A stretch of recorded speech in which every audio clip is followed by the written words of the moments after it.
Before this video starts, I have to quickly confess a sin. This was filmed in Halloween time, which is why it was a seasonal video. It made sense.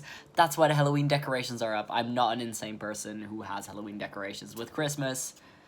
Just a heads up, it makes no sense. I just kind of forgot to edit this. Sorry. Hi guys, it's Vincent, and I'm filming in a slightly different spot than usual. Normally I film right there, on the other side of this thing. Now I'm filming here because of all my beautiful Halloween decorations. This thing would have been in my face if I filmed in my usual spot. So we're here now. The lighting is shit. Only in this spot it's fine. So if I stand here, you get Ghost Vincent, which would be on theme, but would not be very nice for you nor my eyeballs. So we're here now. Anyways, today we're going to do something slightly different than usual, or vastly different than usual, whatever. I'm going to be talking, or well, theorizing, about Over the Garden Wall. And if you don't know what Over the Garden Wall is, first of all, how the fuck did you stumble upon this video? Like, why are you here? Second of all, you should probably watch it. It's a 10-part miniseries made by Patrick McHale about these two half-brothers wandering around this place called The Unknown. Well, being lost in this place called The Unknown. And that's exactly what I want to talk about. The Unknown. What the fuck is it? Why is it unknown? What's going on? All of the 10 parts are, by the way, 10 minutes long. So in 100 minutes of your time, you could have watched the entire thing. Kablam, you're up to date now. So if you feel like doing that, quickly head off, watch the thing, continue watching after. It's really good. Trust me, I don't think you want spoilers for this thing. So yeah, big major spoiler warning right now. Don't say I didn't warn you. Let's get into it. How the gentle wind beckons through the leaves. Ever since Over the Garden Wall came out back in 2014, there have been loads and loads of different interpretations about the show and different fan theories being made, especially about the unknown. Because that's just a very integral part of the show and also just a very interesting part of the show.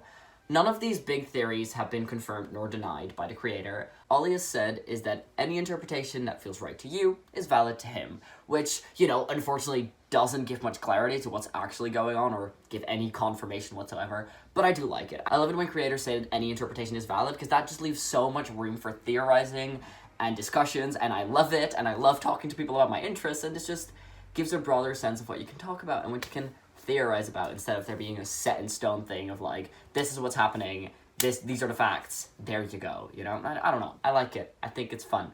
But now talking about the unknown, what do I actually believe? I'm a big believer in the theory that the unknown is a place in between life and death, which is sort of backed up by the planning stages of the show. So when Tome of the Unknown was being made, they called it the In-Between, which made a lot of sense regarding the premise of the episode, because it was basically, Bert and Greg get on this train is heading towards death. Once they realize that, they step off the train, and now they're in between life and death. So that backs up the theory really easily, until you realize that the actual concept of Over the Garden Wall, the show, is not that. So it would work for the pilot episode, but unfortunately doesn't work for the actual show that it turned out to be, because they changed plans. Because in Over the Garden Wall, they don't get on a train, but instead almost get hit by one, which causes them to start drowning. And while the brothers are drowning, they basically get lost in this place called The Unknown, and now they're lost souls in the unknown, and that basically starts the story. Which means, while they're drowning, they're not per se dead, but I don't think they're alive either. I think they're in a space in between. It makes sense again. So while reading up on this theory and multiple others, I started to really believe this one in particular. But there was still one really big question nagging at me, and that is, are all the characters in The Unknown dead? Because we see all of them, we're hanging out with all of them, but Wirt and Greg are still alive at the end of the show. But are the others dead? And if they're dead, how could it be that they're dead, but Wirt and Greg aren't? They should be in a space of in-between as well. And if they are alive, we should see them at the end of the show, because that makes sense. But I think I found the answer for this. So throughout the show, there are multiple different hints that would prove that all the characters are in fact dead. One of the easiest ones to find is when Wirt and Greg are walking through the graveyard, they walk past a gravestone, which has a name on it, and the name is Quincy Endicott, who is also a character we meet in The Unknown in his big-ass mansion. It's a whole thing, but he is for sure dead. We saw his gravestone. So then you start looking at the other characters and start realizing they're all from vastly different time periods.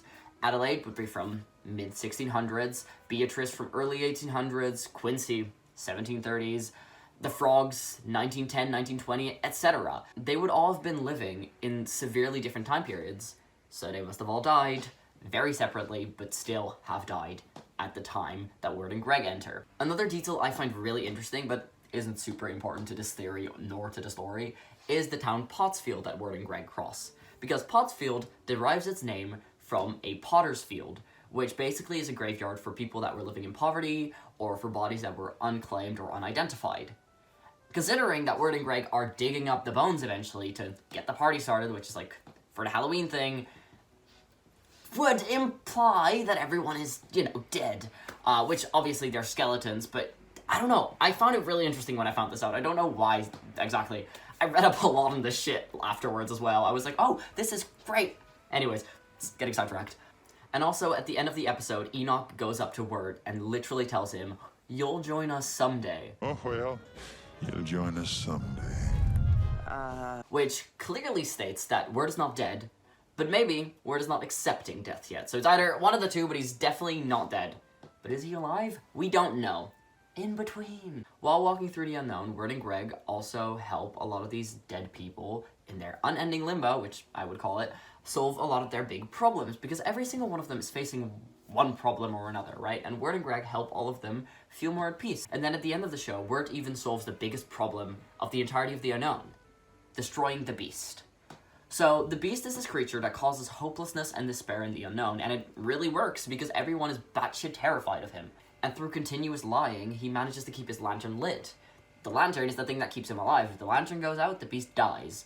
So through this lying, he tells the woodsman, "Hey, your daughter's soul is in this lantern. Keep it lit. But keep it lit only with edelwood trees. That's the only thing that will keep it lit."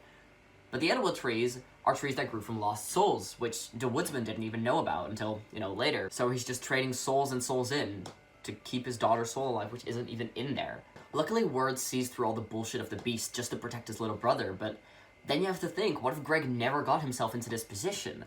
What if Greg never sacrificed himself for what he thought was the right thing? Because if that never happened, if Greg was never in danger, then Wirt would have never gotten up and done this big heroic act to save his brother. And, the unknown might have still been in shambles. Wirt and Greg might have died in the unknown. And it's a wild thing to think about. Another thing that's quite important to mention, and I personally find very interesting as well, is the use of seasons in the show, where most of the show is set in autumn. The last 2 episodes slowly turn into winter, and you see snow everywhere in the unknown, and, what does that mean? So basically, autumn, it's still sort of like comfy, but not really. It's like slightly out of place, right? And then in winter, basically, it symbolizes that they've given up all hope. Both Wirt and Greg have given up hope. They're just letting go and accepting their fate that they're now actually dying. Luckily, obviously, everything turned out fine in the end, but it's still, again, interesting to think about all the possible different endings. And luckily, we have more insight in this because on Tumblr, the creator replied to an ask about the different possible endings and what they thought about and if they had different plans originally.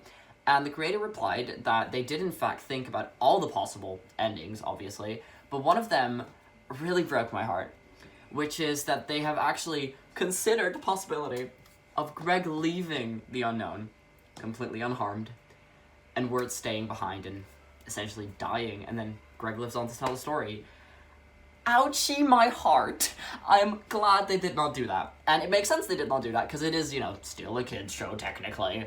And another thing the creator also had said about it is that they didn't do it because he didn't see the big part where Wirt becomes an actual responsive, protective brother over Greg, instead of kind of leaving him to the side, and you don't see that character development if he just stays behind and dies. There's certainly a lot more to say about Over the Garden Wall, and there's still a lot of hidden things within the show, which you can find out yourself. Watch the show, even if you have already. Watch it again. I watch it every autumn. It's like a tradition for me now. I don't know, it has a special place in my heart. But I think I got everything out of my system that I wanted to say about Over the Garden Wall, and especially about the unknown. So I really hope you like this video, and I really want to thank you for sitting through this hopefully slightly coherent rant about a show that's very dear to my heart, and that just, I don't know. I really am happy that I have a place where I can just talk and let my interests out without anyone telling me to stop, basically.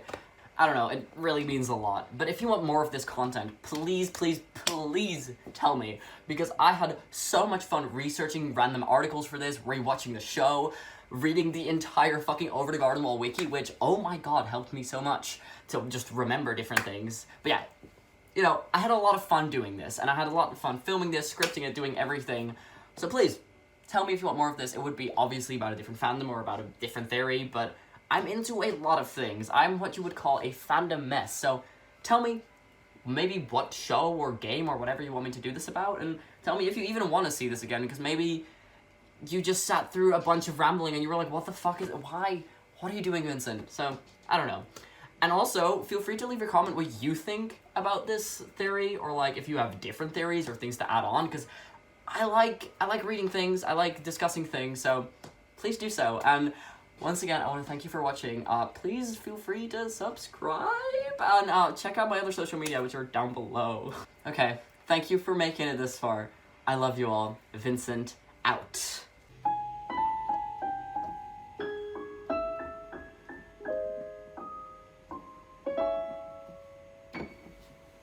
Led through the mist by the milk light of moon, all that was lost is revealed.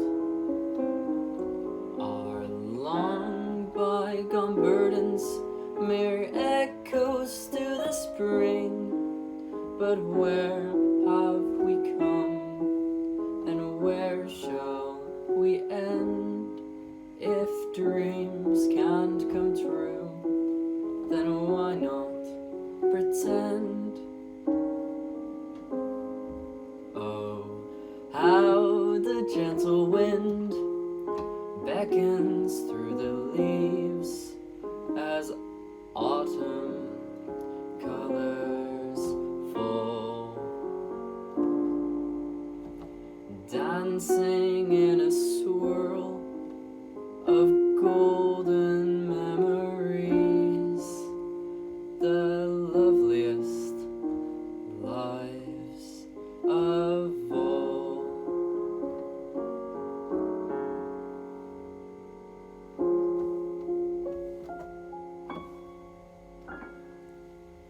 You didn't even see it, but I had pumpkin earrings in this whole time. They're so cute. You didn't even see them. That sucks.